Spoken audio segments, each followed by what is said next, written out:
Hello, YouTube. This is Sam from Good Game Nation, where we bring you everything TCG. I'm here with a deck profile, a deck that we had hyped in our tier list video. If you haven't seen that, check that out there.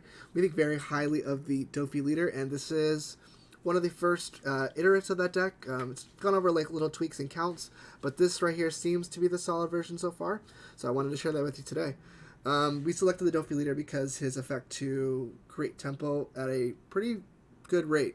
Attaching 2 Dons and paying 1 lets you trade pretty well. And then for that 1 extra mana, you have a ton of good for Warlord leaders, for Warlord cards that have on-play effects or death rattles or whatever it may be, that we think just builds a lot of tempo for this leader, and it works really well. The first cards we're going to go over is Perona. Perona is the key peeper here. She lets you look at the top 5 cards, and when you do that, you set yourself up so whatever card you're drawing, the next card is optioned to be Doffy played. So always managing the top card of your deck is very important for this leader, and it always lets you draw the most optimal card on your turn too. So that's always really nice, helping you maybe pull your Alvidas to your hand and leaving the Warlord on the top. And the next card, Alvida, she is mostly here because she's a 2K dropper. We tried Bond Clay, but Bond Clay was messing with the synergy of the deck, so we stuck with Alvida. I had her at 3 a couple times, but at 4, just the extra defense just seems nice.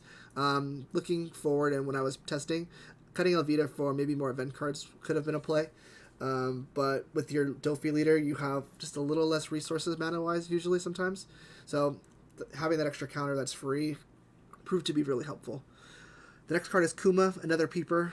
He's also a Warlord that you could play from Doffy, and he's got a trigger effect. There's just a lot of good things with this Kuma. The reason he's not at 4 is because he has no counter, and he only peeps 3. So there's with the Perona and the next Doffy card, they're peep 5. They take priority over most plays, so we cut the Kuma to 3. I've had him at 2 before, but there was a couple hands where I just wasn't drawing any peep, and that doesn't feel good, so we added the Kuma up. The next card's Doffy. This is one of the more key cards. 4K blocker. It does a lot of things well. And peeping 5 is just so valuable for this deck. So I would 4. It's a must. The next card is Teach. This card is very underrated. It's gone from 4 to 3 to 2 to 3 to 4. For the match that we're going to do, I have him at 2. The cool thing about this Teach is it gives you super tempo plays. You're able to bounce something on your opponent's side, but also something on your side. If you want to take a Perona back, it's an extra combo card where you can just repeep.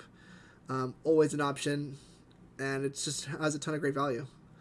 Next card is Gecko Moria. I have this at 1. With the peeping mechanic, you're able to push certain cards back to the deck. So I never put it to the bottom. It's always top 5 and reorder the 5. And I'll put Gecko Moria sometimes at the end. And if I need that double strike, I know where I can always just draw it at need. So having it at 1 is just a nice option card. And you can always play with the Doffy mechanic, causing your opponent to probably have to deal with it because they don't want to take a double attack. The next cards is the Pacifista line. I'm playing 3 Kumas and 3 of the blocker Pacifistas. This count was a lot higher. I was playing a Sentomaro line before. But when I was peeping a lot, I thought they were just dead cards. I would see either the blocker or the 6K. I was playing a little bit of just trying it. They just seemed to clog the peep just a little bit. So I cut the list down. I cut all the Sentomaros, and I cut it to here. I might cut all 6 next week. I'm not 100% sure. But at this count, it seems not the worst. It's still a bait, because you pull the Kuma, you play it with your Doffy leader, and they don't want to hit it because they're scared of another Pacifista coming down. So it tends to live sometimes, which is a nice little side factor. The next card is Boa. Boa Hancock has got a great effect on block with 1 mana or on attack. You could draw a card. It's always nice to have. You can play it with the Doffy leader. It's a good card. Gecko Moria is the next one. This is the one that lets you add a Warlord card from your trash to your hand. The prime target here is Mihawk. Using Mihawk as a combo counter is super nice. I've added Doffy a couple times just to peep again, but most of the time it's pulling Mihawk out of the trash. It's just a good tempo play. He's a 5K. Pulling him off of Doffy feels really good because you just add it for free. Just a lot of value there. Next card would be Doffy. The Mihawk. That Mihawk's probably the best card for blue still. It's going to be in a lot of decks for a long time. I don't play it or use it too often as attacking, funnily, but it's a huge threat when you pull it out of Doffy and they're forced to hit it. And I like having a Doffy in the trash for Gecko, so it feels nice.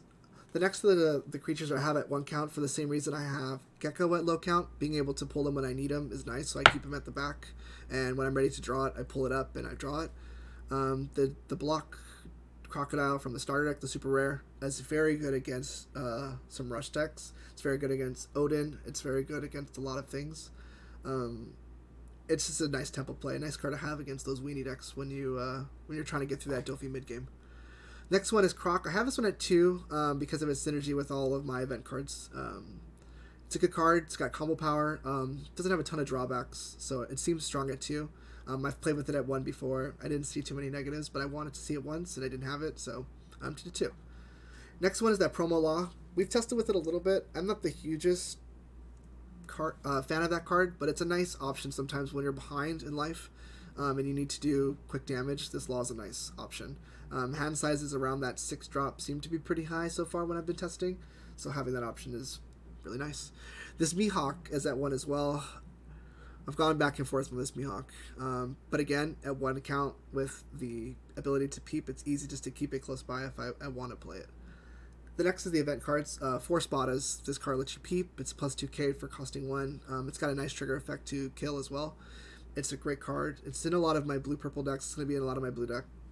Even if you don't need the peeping for Doffy's effect, it's still a nice feature in the game to be able to just to draw what you want or to send cards you don't want to the bottom. Good card. I really like it.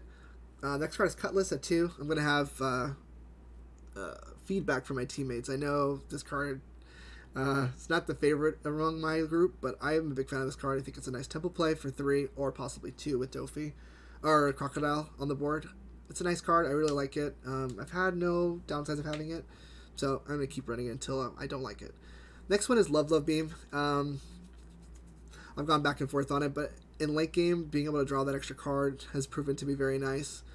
I don't like that it doesn't have a trigger effect. I've played 4 Overheats before, and it doesn't feel bad, but I wanted to try that Love Beam, and so that's what I wanted to bring to you guys, that it's a nice option.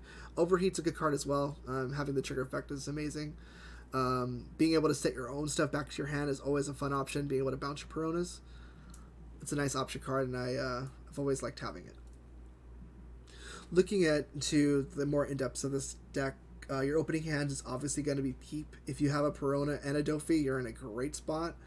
I don't think I've lost too many matches when I have both those in my opening hand. You're able to manipulate your deck so well that you have the cards you want in your hand at all times. And it's really hard to win a matchup when you're always drawing the cards you want. You know what I mean? So the Peep is obviously the key factor here. You don't have a dedicated attacker. Like, there's not someone you have to draw to win this game. Everyone swings. You're constantly swinging at 7k with Doffy to activate his effect. You're able to trade really well. You hit well. So you're always dealing early life. And everything is strong in this deck. It's not like if they're below 4k or 5k, it's very low. But everything in this deck, a large majority of the deck is 5k and above. So you're always able to attack freely and to get promising traits.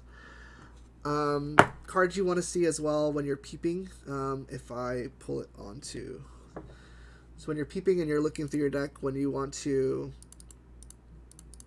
do is always manage what you're trying to draw and not draw and play with Doffy. So the card I want to draw would be, let's say, Spada, so I'd move that to the top.